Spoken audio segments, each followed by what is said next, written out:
ఎలాంటి ముందస్తు నోటీసులు ఇవ్వకుండా అర్ధాంతరంగా ప్రభుత్వం తమను తొలగించడం అన్యాయమని పీడీఎస్ రైస్ పంపిణీ మొబైల్ డిస్ట్రిబ్యూషన్స్ యూనిట్ ప్రతినిధులు అన్నారు. ఈ సందర్భంగా వారు మాట్లాడుతూ ప్రభుత్వ నిర్వాహకం వలన మా కుటుంబాలు రోడ్డున పడ్డాయని ఆవేదన వ్యక్తం చేశారు. తమకు గత ప్రభుత్వం ఒప్పంద సమయం ప్రకారం ఇంకా 18 నెలలు గడువు ఉండగా గడువు ముగియకుండానే ప్రస్తుతం ప్రభుత్వం తమను తొలగించడం బాధాకరమన్నారు.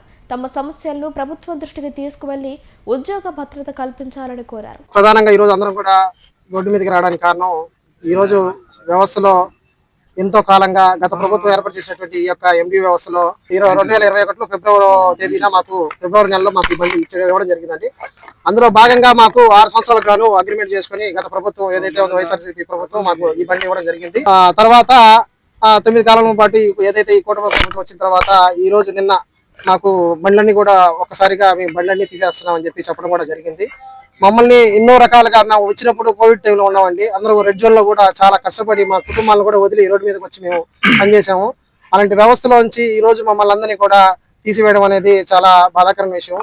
మేమందరం కూడా 9260 మంది ఎండి ఆపరేటర్లు ఉన్నాము. ప్రత్యక్షంగా పరోక్షంగా ఇంకొక 9260 మంది ఈ వ్యవస్థలో పనిచేస్తా ఉన్నారు. 8500 మంది ఈ రోజు రోడ్డును పడిపోయే పరిస్థితి ఆల్రెడీ రోడ్డు మీద తీసుకొచ్చేసారు సార్. ఈ రోజు మాకు అందరూ కూడా చాలా ఆవేదనతో ఉన్నాం సార్. ఈ రోజు మాకు బండ్లు ఇచ్చేస్తాం, మీకు ఇష్ట ప్రకారం మీరు చేసుకోవాలంటే ఆ బండ్లు ఈ రోజు దేనికి పనికొచ్చే పరిస్థితిలో లేవు సార్. సడన్ గా ఈ రోజు మాకు ఎటువంటి నోటీసు ఇవ్వకుండా ఏదైతే కూటమి ప్రభుత్వం ఉందో మా మీద ఇది నిర్ణయం తీసుకున్నారు. దీనికి గాను మేమందరం కూడా ఈ రోజు నెల్లూరు రూరల్ అర్బన్ సంబంధించిన ఎండి ఆపరేటర్లు ఈ రోజు ప్రెస్ మీట్ ఏర్పడడం జరిగింది. అదేవిధంగా రేపు కలెక్టరేట్ ఎదురుగా జిల్లాలో ఉన్నటువంటి అన్ని మండలాలను కలుపుకొని మేమందరం కూడా పెద్ద నిరసన తెలియజేస్తున్నాము. అదేవిధంగా ఏదైతే ఈ కూటమి నిర్ణయం తీసుకుందో దాన్ని వెనక్కి తీసుకోకపోతే మా కుటుంబాలు కూడా రోడ్డు మీదకి వచ్చి ఖచ్చితంగా కూడా నిరసన తెలియపరుస్తామని చెప్పి ఖచ్చితంగా కోరుకుంటున్నాం. అదేవిధంగా మాకు సపోర్ట్ చేసేటటువంటి మిగతా ఏవైతే శాఖలు ఉన్నా కూడా వాళ్ళందరూ కూడా సిపిఎం కానీ సిపిఐ కానీ మిగతా ఏ పార్టీలైనా కూడా పార్టీలకు అతీతంగా మేమంతా పేదవాళ్ళం అండి, మా కోసం సపోర్ట్ చేయండి, మీరందరూ సపోర్ట్ చేసి మమ్మల్ని మళ్ళీ వెనక్కి తీసుకునే దిశగా మమ్మల్ని ఉంచాలి, తీసుకోవాలని చెప్పి కూటమి ప్రభుత్వాన్ని కోరుతున్నామండి. అదేవిధంగా కూటమి ప్రభుత్వం పేదల ప్రభుత్వం ఉన్నారండి. అదే పేదలను ఈ రోజు తీసుకొచ్చి రోడ్డు మీద నిలబెట్టారు సార్. ఈ రోజు రేపటి నుంచి మేము ఏదైనా పని చేసుకోవాలన్నా, ఏం చేసుకోవాలన్నా, ఇంటి బాడీ కట్టుకోవాలన్నా, కరెంటు బిల్లు కట్టుకోవాలన్నా, పిల్లలు ఎదిగిన స్థాయిలో ఉన్నారు, చిన్న బిడ్డలు ఉన్నారు, మేమందరం కూడా ఈ రోజు రోడ్డు మీదకి వచ్చే పరిస్థితి తీసుకొచ్చేసారు సార్. మా అందరూ కూడా మీరందరూ కూడా అదేవిధంగా మీరందరూ మాకు సహాయం చేయాలి. అదేవిధంగా ఈ రోజు రేషన్ వ్యవస్థలు ఏదైతే అందరూ హ్యాపీగా ఈ రోజు తీసుకున్నటువంటి సందర్భాలు ఎన్నో ఉన్నాయి సార్. అదేవిధంగా గత సంవత్సర కాలంలో విజయవాడలో వరదలు వస్తే కనీసం 1200 బండ్లు ఆ రోజు వ్యవస్థలో పనిచేసాం సార్ రేయింబావులు. దానికి కృతజ్ఞతగా భావంగా మాకు టీడీపీ ప్రభుత్వం అనేది మా మెళ్ళలో ఒక దొంగ అని ఒక ముద్ర వేసి ఈ రోజు మమ్మల్ని అందరూ కూడా బయటికి పంపించడం జరిగింది సార్. దీనిలో మేమందరం కూడా చాలా ఆవేదన చేస్తున్నాం సార్. కల్పించాలి సార్. మాకు ఈ రోజు ప్రభుత్వం ఏదైతే ఉందో కూటమి ప్రభుత్వం ఈ బండ్లు మీకు ఇచ్చేస్తానని చెప్తున్నారు. వాస్తవానికి మాకు ఎంఎస్సీలు ముద్రా లోన్ల కింద ఈ బండ్లు ఇవ్వడం జరిగింది సార్. దీనిలో భాగంగా ప్రతి నెల మాకు 21,000 జీతం అంటారు. దాంట్లో 3,000 రూపాయలు మా జీతం నుంచి కట్ అవుతుంది. అదే ప్రభుత్వం నుంచి కార్పొరేషన్ నుంచి బడుగు బలహీన వర్గాల నుంచి వివిధ కార్పొరేషన్ల ద్వారా కూడా మాకు మిగతా డబ్బులు ఏదైతే ఉందో 5,000 చిల్లర మొత్తం కానీ 8,800 రూపాయలు ప్రతి నెల ఈఎంఐ కింద కట్ అవుతుంది. కానీ ఈ ప్రభుత్వం ఏదైతే ఉందో ఇంకా మాకు 18 నెలల సమయం ఉండగానే రాత్రికే తీసుకున్నట్టు నిర్ణయం గుంపుల గోవింద విధంగా తీసుకొని మమ్మల్ని కూడా మా బతుకులన్నింటినీ కూడా చీకట్లో నెట్టేయడం జరిగిందండి. ఖచ్చితంగా కూడా ఈ బండ్లన్నీ ఈ రోజు ఇచ్చినా కూడా ఇవన్నీ క్యాంటీన్ వెహికల్స్ కింద ఉన్నాయండి. ఈ రోజు మేము బండ్లు ఇచ్చినా కూడా రేపు బయట తిప్పుకునే దానికి కూడా లేని పరిస్థితి అండి. బయటికి రాగానే కూడా ఏంటంటే దీనికి మళ్ళీ చేర్పులు తీసుకోవాలి. కనీసం ఒక 50,000 రూపాయల దాకా మళ్ళీ బండి ఖర్చు పెట్టుకుని మళ్ళీ ట్రాన్స్పోర్ట్ వెహికల్స్ గా దీన్ని మార్చుకునే విధి ఉంటుంది. కాబట్టి మా అందరూ కూడా మాకు ఖచ్చితంగా కూడా మాకు ఈ వ్యవస్థలో మళ్ళీ తిరిగి మమ్మల్ని అందరినీ తీసుకొని మమ్మల్ని అందరినీ మళ్ళీ ప్రజా పంపిణీ వ్యవస్థలో ప్రజలకి ప్రభుత్వానికి వారధిగా పనిచేసే విధంగా మమ్మల్ని అందరినీ తీసుకోవాలని పత్రికా విలేకరుల సమక్షంలో అందరికీ ధన్యవాదాలు చెప్పుకుంటున్నాం సార్.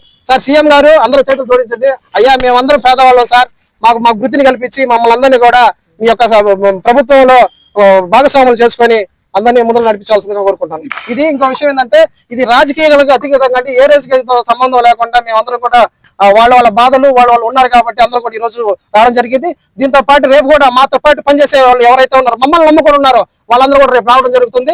ఖచ్చితంగా కూడా మీడియా మిత్రులు కానీ మిగతా వ్యవస్థలు అయితే ఉన్నాయో ఈ కార్మికులందరూ కూడా కలిసి మాకందరూ సంఘీభావం తెలపాలని చెప్పి నేను మనస్ఫూర్తిగా కోరుకుంటున్నాను. నా బాధ అంతా ఏంటంటే గత ప్రభుత్వంలో జగన్మోహన్ రెడ్డి గారు మేము చాలా మిడిల్ క్లాసు పేదల కింద ఉండేవాళ్ళు, చాలా పేదవాళ్ళు మేము. మమ్మల్ని అందరినీ ఆదరించి ఏదో బతుకు తెరుగు కింద ఈ బళ్ళు ఇచ్చారు చేసుకుంటారని. ఈ రోజు ఒక మాట కూడా చెప్పకుండా కేబినెట్ తీర్మానం తీసుకొని మా నాదెండ్ల మనోహర్ గారు రాత్రి సంతకాలు పెట్టించేసి మమ్మల్ని రోడ్డున వేశారు. రేపు మా బిడ్డలు మా భార్య మా బిడ్డలు మేము పరిస్థితి మీద రోడ్డున పడిపోయాము. మా ఆడవాళ్ళు కూడా ఇళ్లలో నుంచి రేపు వచ్చి కలెక్టర్ దగ్గర ధర్నాలు చేస్తామంటున్నారు. ఎందుకు సార్ మా మీద ఇంత కక్ష? మేము కరోనా కష్టకాలం కాడి నుంచి రెడ్ జోన్ కాడి నుంచి మేము పనిచేసాం. 60 ఏళ్ళు 70 ఏళ్ళు ముసలి అందరూ మంచాల మీద పండుకుంటే వాళ్ళ ఇళ్ళకి పోయి ముద్రలు వేపించుకుని పనిచేసాం. వెంకటేశ్వరం జారదొడ్డి కాలనీ అక్కడ మన పెన్నా నది వరద ప్రాంతంలో కూడా 1200 బళ్ళు తిరిగి అప్పుడు కూడా మన రాష్ట్రంలో ముందే బళ్ళని తిరిగి చేసినాయి. అదే విధంగా విజయవాడలో కూడా మొన్న 1000 బళ్ళు పోయిన దాకా వరదలు చేస్తే ఆ వరదల కష్టాలన్నీ తీరిస్తే మా ఎండి వ్యవస్థ అంతా తీరిస్తే స్వయాన సీఎం సారే ఏమన్నారంటే ఈ బండ్లకి మంచి గుర్తింపు ఉంది, మంచి కష్టం చేస్తున్నారు, ఈ బళ్ళని తీయము, మేము 75% మంచి బ్యాక్ బుడ్ ఉంది దీనికి, ఈ బళ్ళు అయితే తీయము, ఈ బళ్ళు ఉంచుతాము, మీ ఎండి వ్యవస్థని ఎక్కడ మేము ద్రోహం చేయము, మేము కాపాడుతామని సీఎం సారే చెప్పారు. ఈ రోజు మమ్మల్ని ఒక్క కేబినెట్ మీటింగ్ లో ఒకే ఒక్క మాటతో మన మనోహర్ గారు మా సారు మా శాఖకు సంబంధించిన మినిస్టర్ గారు తీయేశారు. ఏం సార్ మేమేం తప్పు చేసామని మమ్మల్ని రోడ్లో వేశారు. రేపటి నుంచి మేము కూలి పని పోయినా కూడా మమ్మల్ని పని తీసుకునే వాళ్ళు లేరు. మేము చూసి అందరూ 40 ఏళ్ళు పైబడిన వాళ్ళమే, ఏ పని కూడా చేయలేము. పోనీలే మీరు బళ్ళు ఇస్తా అన్నారు, ఒక క్లియరెన్స్ సర్టిఫికేట్ లేదు, మంచి చెట్ట లేదు. ఆ బళ్ళు ఎవరికైనా మనం బాడుకు పెట్టుకోవాలన్నా బండి మైలేజ్లు కూడా పెట్రోల్ బళ్ళు ఎవరు ఆ బండి బాడుకు కూడా తీసుకోరు. నడి రోడ్లో పెట్టారు సార్ మాకు. సార్ మేము పేదవాళ్ళం సార్, మమ్మల్ని గుర్తించండి సార్, మీకు మమ్మల్ని వెనక్కి తీసుకొని కనీసం మాకున్న పరిమిత కాలం 18 నెలలైనా కొనసాగించండి, మీకు కృతజ్ఞతలు ఉంటాయి. మా తరఫున మాకైతే ఏ రాజకీయ పార్టీలతో సంబంధం లేదు, మాకు ఏ పార్టీలతో కూడా మాకు అవసరం లేదు. మాకు మా బతుకు తెరుగు ముఖ్యం. మేము చేసే పని తీసేశారు. ఆఖరికి మేము గ్రామాల్లో కూడా తలెత్తుకుని తిరగలేకున్నాం సార్. అంత హేళన అయిపోయారు మా బతుకులు.